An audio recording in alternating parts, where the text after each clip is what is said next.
Arra ajandaa dhuma addaa ta'uu kootti ajandaa isinii ta'uu koottan gadde maaliif yeroo kanatti dhugaa yeroon itti nama dhuunfaa irratti ta'anii ajandaa godhatanii irraa haasa'an miti. Rakkoo baay'ee keessa jirra waan ta'eef hammana ajandaan isinitti ta'a jedhee yaanne kan ammoo gara gingilchaatti fidee haasa'uu fi uummata sooshaal miidiyaa biraati waan ta'eefan yaada koo isinii kennuufan dhufe. Karaadhuma fedhe yoo ta'u ajandaa ta'uu hin barbaadu. Waan ajandaa baay'ee qabna. Rakkoo baay'ee keessa jirra. Haala hamaa keessa jirra. Baatiin kunis immoo akkuma yeroo Facebook irratti agartanii baatii Hacaaluu itti yaadannuudha.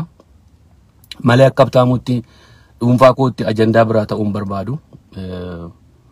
Barreeffama kaleessa galgala maxxanseen rafee ganama kana gaafan ka'u Facebookiin miila tokkoon dhaabbatee jira.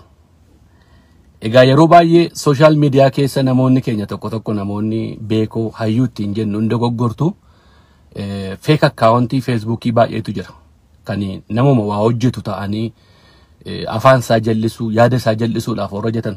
Gidduu kana Facebookiin namoota baay'ee irraa cufee jira akkuma dhageessan.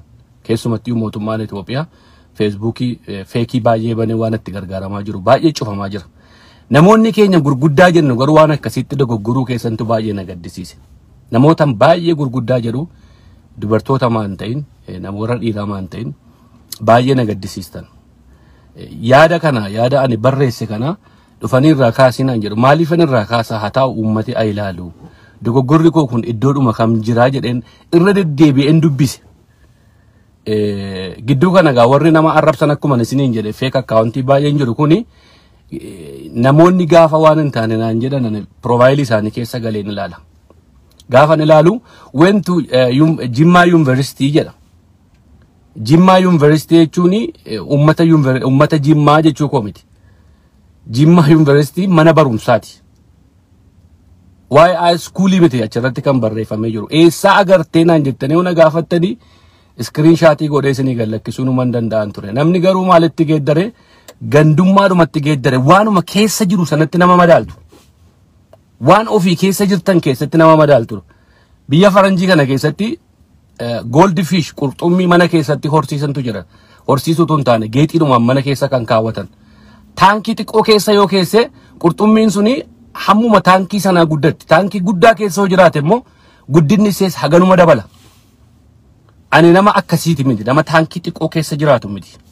Anaaf Oromoon iddoo kam ta'u Jimma ta'u, Baalee ta'u, Wallagga ta'u, Arsee ta'u, anaaf Oromoon anaaf Oromoo kooti. Uummata kooti anaaf. Ati waan achitti dhalatteef narra uummata sana jaallatte jechuu miti. Uummata sanaaf hin beela'ee beeka, uummata sanaaf hin qabsaa'ee beeka. Mirga na caalaatti hin qabdu. Ganda kamirraayyuu, kutaa kamirraayyuu haasa'uudhaaf yoo nan xiqqeesse, yoo nan arrabsate, of course na fuuldura dhaabbadhu. Garuu ganda kamirraa akkuma nama dheengadda viidiyoo kootti Harargee faarsee iddoo kaan irraa itti qoosuu, itti haasa'uu, faarsuu, itti gammaduu, mirgan itti qaba, guutuun itti qaba. Oromoo jennee jirra gaa. Hundi keenya maqaa Oromootiin jirra waan ta'eef jechuudha. Wallaggattiin dhaladhe waan ta'eef ani mucaa Wallaggaa duwwaa miti ani mucaa Oromooti. Kan akkasitti hubadha. Ijoolleen gandaa, ijoolleen safaraa, ijoolleen akka indaanqoo kosii keessaa waa cooraa ooltu. Ani girrisaadha. Iddoo hundumaan jira malee iddoo tokko akka indaanqoo iddoo tokko hin taa'u. Barreeffamni koo maal jedha? Ijoolleen nama arrabsitu kan FBI irraa profaayilii ishee yoo ilaalanii went to Jimma University jedha. Jimma University roobootii hoomishee gallakkisee moo maanniin jedha. Amma kun mee maalumatu gandaa wajjin walitti fide. Barsiisonni Jimma University yoo aartanii barattoonni yoo aartanii dhugaa qabdu sin garuu mee uummataa wajjin maaltu walitti fide. University Amboorraa yoo haasofte uummata Amboo wajjin maaltu walittidha. University Wallaggaarraa yoo haasofte uummata Wallaggaa wajjin maaltu walittidha. Ani muuman ija kootiin argeen dubbadde. Waan ija kootiin argeen qoosaan jaalladhasii qoosaa fakkeesseen roobootii hoomishanii gallakkisanii jedha. Biyya Kanaadaa kana keessa nama Russell Patterson nama jedhamu jira. Is a comedian. Nama Hindiiti. Baay'ee beekamaadha. Gugulii godha laala. Gaafa qoosu garuu uummata isaatti qoosa, uummata Hindiitti qoosa. Ani uummata kootti qoosuu hin danda'u. Ummati kan mirga namaa laattu, kan mirga koo mulqitu. Waa'een uummataayyuu achi keessa jiru. Amma waa'ee yuunivarsiitii irraa haasofne garuu yoon haasa'uu barbaade yoon qoosuu barbaaden ummata Oromoorraa ummata Wallaggaarraa ummata Arsiirraa baali eessarraa qoosuu mirga eeyutu ati eenyu kan mirga sana nama mulquu dandeessu mirga koo dabarsee sittin kennu jechuudha. Jimmaa Yuunivarsiitii barachuu baadhuyyuu barsiisota achi keessa jiraniif hayyoota achi keessaa ba'aniif kabajaa ulfina guddaan qaba. Bara waggaa 12 har'aa gaafan sirba koo Simbulee baasu Simbulee walaloo kan naa barreesse barsiisaa Yuunivarsiitii Jimmaati. Ijoollee Matakkal qaamaan hin beeku nama kana walaloo naa ergeennaan Finfinnee dhaqee wal agarree diinii Yuunivarsiitii sanaa wajjin fidee wal na barsiiseera. Egaa Yuunivarsiitii sanatti qoosuun koo hayyoonni qoosaa jaallatu. Kanaafan Doktor Naafiyaad Faatee wajjin qoosa.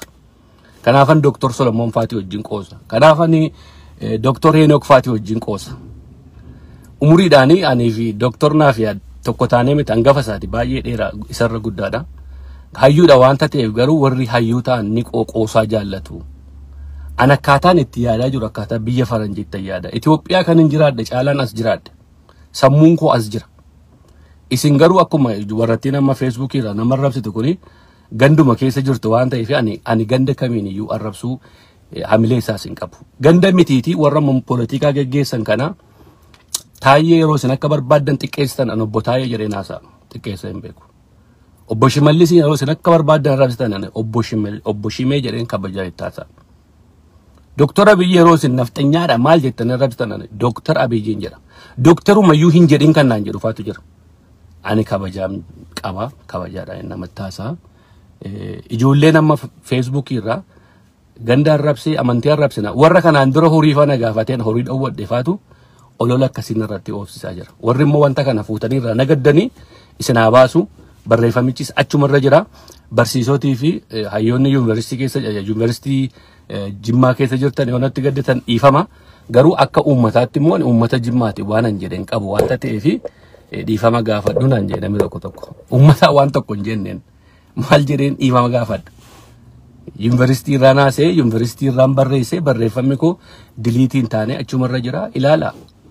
Ergaan isaas clear qoosaan isaas clear.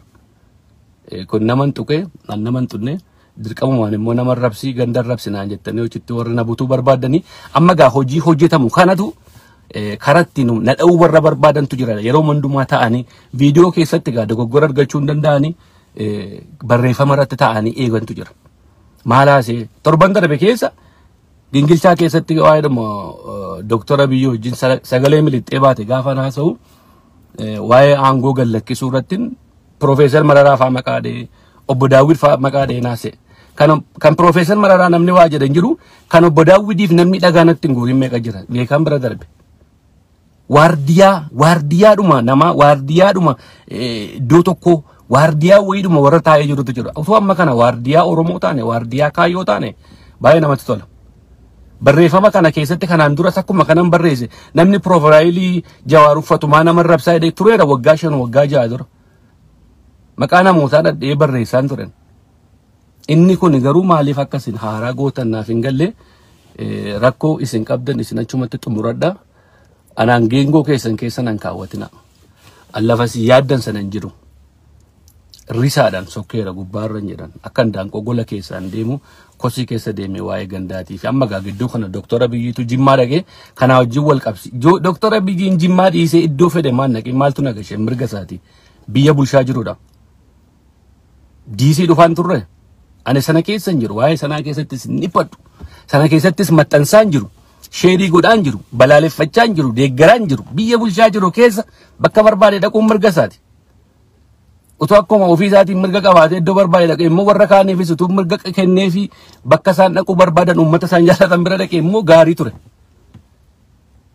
Kanaaf haala kanatti naa hubadha. Warri garuu girrisaan isin goyoomsu waan xiqqoo akkasitti hin goyoomina. Gara fuula duraatti gaafa namni waa barreessu waa haasa'u mee dhugumatti namni kun maal jedhee ergaanni jedhe kun waan namni jechaa jiru kana wajjin wal fakkaataa jedhaati irra deddeebi'aa ilaala. Barreeffamichi achuma jira dhaqaati ilaala. Ijoolleen nama arrabsitu Feesbuukii keessaa went to Jimmaa Yuunivarsiitii went to achi baratte jedha. namni achitti baratu immoo iddoo adda addaa irraa dhaqa. Tigraay irraa dhaqa, Gondar irraa dhaqa, Goojjam irraa dhaqa, Walloo irraa dhaqa, Wallaggaa irraa dhaqa, iddoo baay'ee irraa dhaqee barata. Ijoollee achi lookaalee achi duwwaa barata miti, haayiskuulii miti. Maaltu kana gandaa wajjin walitti hidhe? Achi jiraatu hin jenne, achi keessaa hojii hojjechaa jiru hin jenne. Ijoolleen achi keessaa hojii hojjettus iddoo adda addaatii deemti. Kana fuutanii warri ajandaa haaraa gootanii dhiisaate waan biraa irraa haasa'a. Warri na arrabsanis galatooma. Arraban isee kana mitiiti, arraba baay'ee keessan darbe. Arraba akka Angaasaa Ibraahim faa jalan darbe waan ta'eef anaaf kun waan tokko miti. Garuu namoota akka hin dogoggorreeffanne iyyuu kanas itti muudhaaf dhufe malee anarrabi kun wanta tokko kosii jettee, maraataa jettee, maaloo jettee, saantima mana geessu olis nan baasu, gadis nan buusu arrabni nama. Keessan darbe malaaxaa jettee, goofaree jettee, furdaa jettee, qallaa jettee, paarlaamaattiin dhiyaadhee na filta miti. Waan dhufee sitti gurguradha miti. Waan sirraa yookaan konsertii waan hojjettee na waamte miti. Waan sirraa irratti amma warri nama arrabsan tokko waan narraa hir'istan hin jiru. Isin arrabuma keessa itti jabaadha. Arrabni keessan immoo na cimsa. Namni hojii hojjetu utuu arrabsama waan ta'eef utuu hojiirra hin jiraanne immoo namni maqaa koonnu no. Hojii kana immoo gaafan hojjechuudhaaf itti galu immoo arrabaafis maaliifis of qopheesseen itti gala waan ta'eef arrabni keessan na cimsa, na ijaara, na utuba. Akka ijoollee biyyaatti, akka dhaabaatti, akka maaliitti gareen narraa ittisu hin jiran. Ignorii isin gareen afurraa isin ittisa. Jettanii gaafa dadhabdanii harki isin taayippii ittiin gootan kun iji keessan kun gaafa isin dadhabu iyyuu hin dhiistu. Laayifii immoo waraabaate na ergaa. Arrabsootti nan gammadaa baay'ee. Ulfaadhaa galatooma horaa bulaa. Barreeffamni keessan gaafa ajinatti mul'achaa hin jiru akkuma isiniin jedhe Feesbuukii laayifii yeroo dheeraan seenne amma ganaman irra hojii deemuudhaafin lafa hojii taa'ee isinii waraabe. Kanaan xumurreerraa waan na dhaggeeffattaniif horaa bulaa nagaan jiraadhaa.